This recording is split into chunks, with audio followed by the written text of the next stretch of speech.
YouTube channel commercials. आज का हमारा टॉपिक है रिन्यूअल ऑफ ए बिल। ठीक है,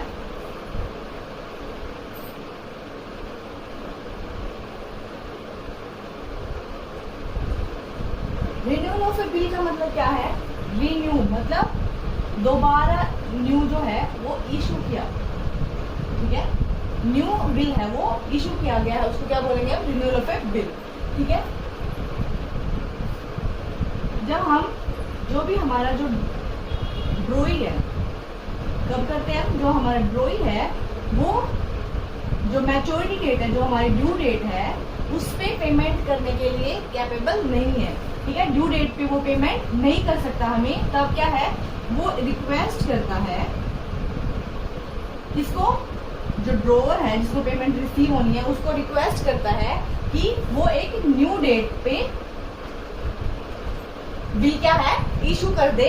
ठीक है, ताकि वो उसको कुछ टाइम मिल जाए पेमेंट करने के लिए, जो अमाउंट है उसको कलेक्ट करने के लिए। ठीक है, तो उसके लिए क्या करता है वो न्यू बिल इशू करवाता है, तो उसको क्या बोलते हैं? Renewal of A bill. ये कब पॉसिबल है? जब जो ड्रॉवर है वो एक्सेप्ट करता है न्यू बिल को इशू करे हुए फ्यूचर डेट पे, या तो उसने क्या है ड्रॉई ने कुछ हाफ पेमेंट कर रखी हो।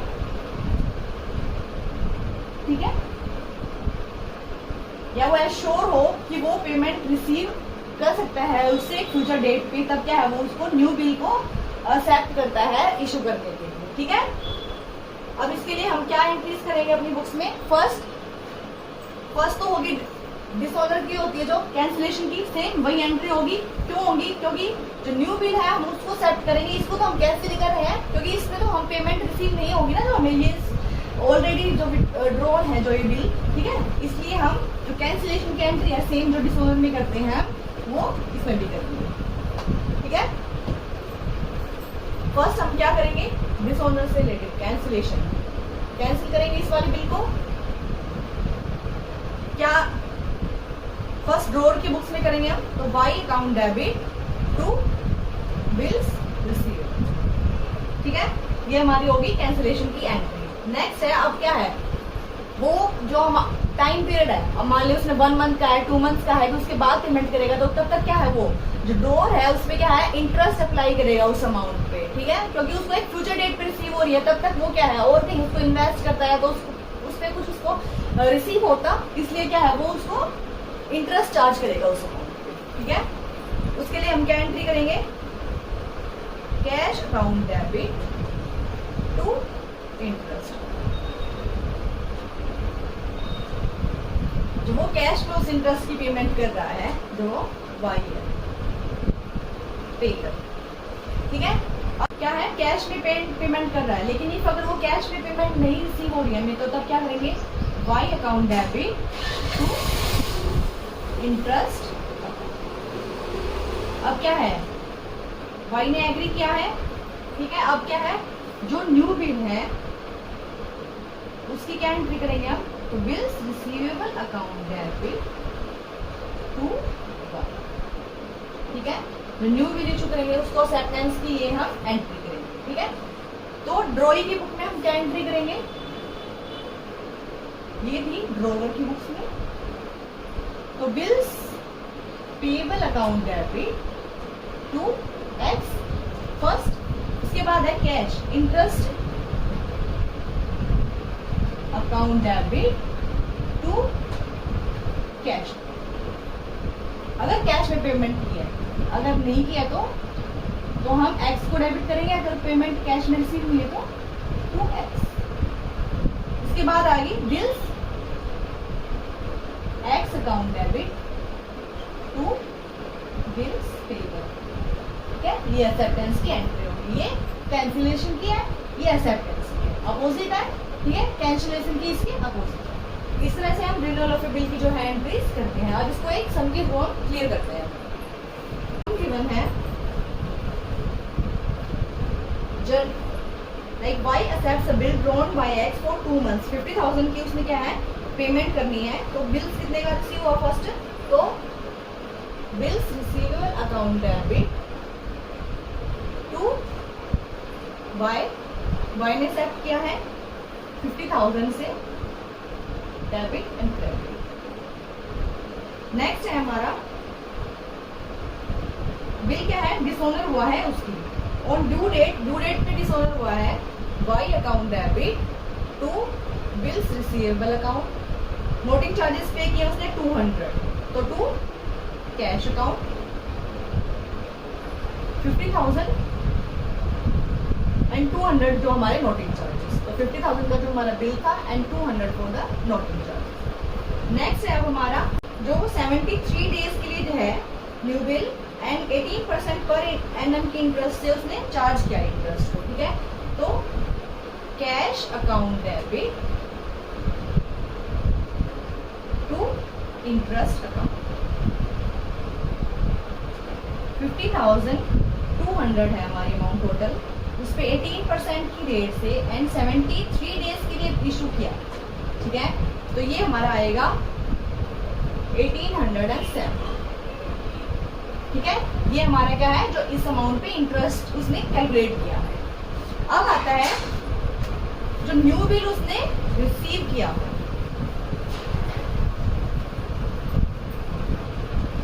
तो bills receivable account debit to Y की ड्रॉअर की बुक में कर गया 50,200 का उसने न्यू बिल एक्सेप्ट किया है और उसकी उसने पेमेंट भी कर दी है मैच्योरिटी पे। आफ्टर मतलब 73 डेज के लिए इशू किया, तो 73 डेज के बाद उसने क्या है उसको पेमेंट की है।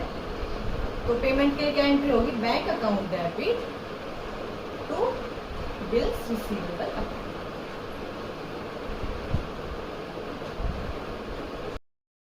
उसकी एक्सेप्टेंस से रिलेटेड, तो X account debit to bills payable account 50,000 से। नेक्स्ट होगी हमारी जो बिल डिसऑनर हुआ है, मतलब हमने कैंसिल किया है, उसकी एंट्री होगी, तो bills payable account debit noting charges account debit to X. ये होगी हमारी 50,000 से, 200 हमारी नोटिंग चार्जेस एंड 52,000 जो है टोटल रिसीव होने एक्स को। अब है उसने इंटरेस्ट चार्ज क्या है, interest account debit to cash, मतलब कैश में उसने इंटरेस्ट पे किया है, अदरवाइज हम क्या करते हैं यहाँ पे एक्स को क्रेडिट करते हैं। 1807 जो हमारा इंटरेस्ट निकल गया था 50,200 पे, ठीक है। ये हमारी इंटरेस्ट की एंट्री होगी, जो इंटरेस्ट पे किया है उसकी। अब आएगी हमारी जो न्यू बिल एक्सेप्ट किया है उसकी एंट्री, तो X account debit to bills payable account 50,200 से, ये एक्सेप्टेंस की है। अब आएगी पेमेंट की एंट्री, जब मैच्योरिटी पे उसने वो 73 डेज के बाद पे किया है, तो bills payable account debit to bank account, ठीक है। इस तरह से हम जो रिन्यूअल की एंट्रीज हैं अपनी बुक्स में रिकॉर्ड करते हैं।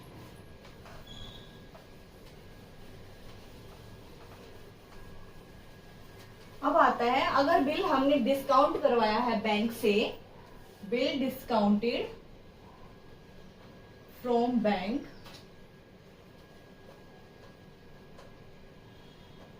Gets dishonoured.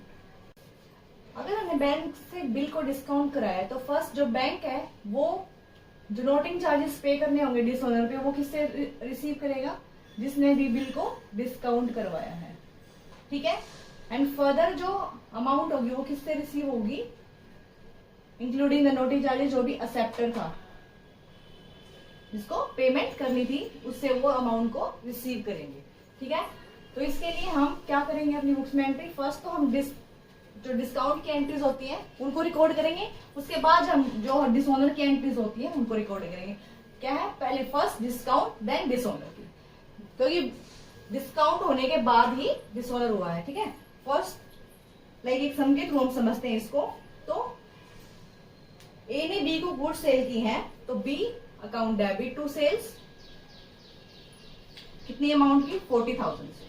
फर्स्ट तो हम जो भी सेल्स की एंट्री है वो करेंगे, उसके बाद है बिल रिसीव हुआ है, तो bills receivable account debit to B 40,000 से।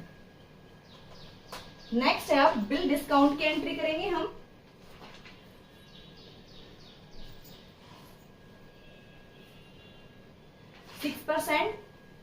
की इंटरेस्ट 6% चार्ज किया है जो बैंक ने, जो डिस्काउंट चार्जेस है वो, ठीक है।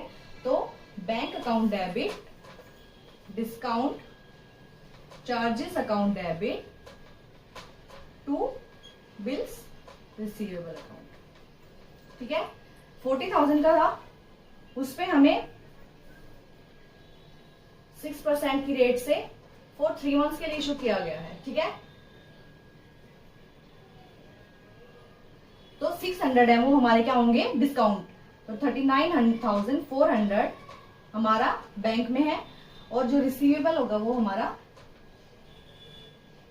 40,000 हमें रिसीव होने थे। उसकी जगह पे हमने कितने रिसीव हुए, 39,400 एज 600 हमने डिस्काउंट को कैलकुलेट किया है, चार्जेस अप्लाई हुए हैं, ठीक है। इसके बाद आएगा कि बिल है हमारा वो डिसऑनर हुआ है, तो डिसऑनर की क्या एंट्री होगी, B account debit to bank account,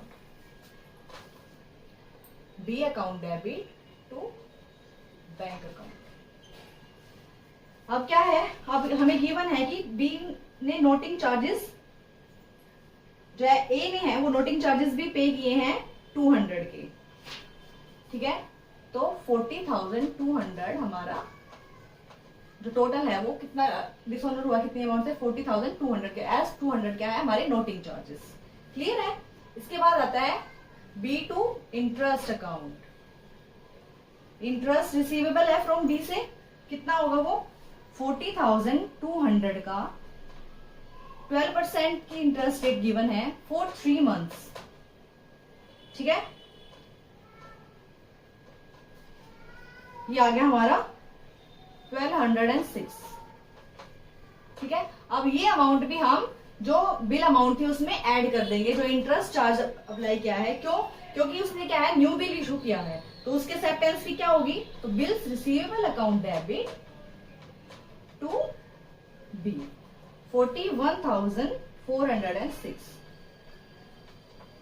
first हमने क्या की, डिस्काउंट की एंट्री की, उसके बाद क्या हमने कैंसिलेशन की जो कैंसिल हुआ था, ठीक है।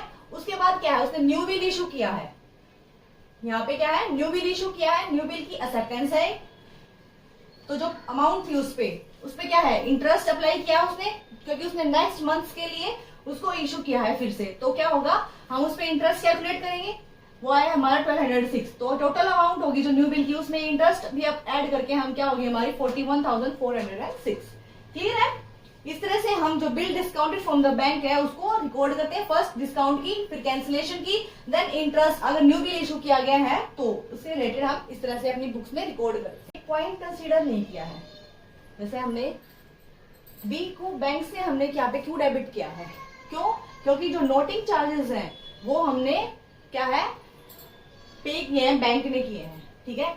तो bill discounted from the bank है, उसमें ये एक मेन एंट्री है। वैसे हम क्या एंट्री करते हैं, like B account debit to bills receivable and to cash, ये कॉम्बिनेशन एंट्री करते हैं। लेकिन जब अगर bill discounted from the bank है तो उसमें हम ये एक सिंगल एंट्री करते हैं ओनली। तो जो इसमें क्या होगा, जो अमाउंट ऑफ बिल है वो इंक्लूड होगा, अमाउंट ऑफ बिल प्लस जो भी नोटिंग चार्जेस बैंक ने पे किए हैं, ठीक है। इस तरह से हम ये एक एंट्री करते हैं, डिस्काउंटेड फ्रॉम द बैंक है अगर, और वो डिसऑनर हो गया है बिल, तब B account debit to bank account, ठीक है।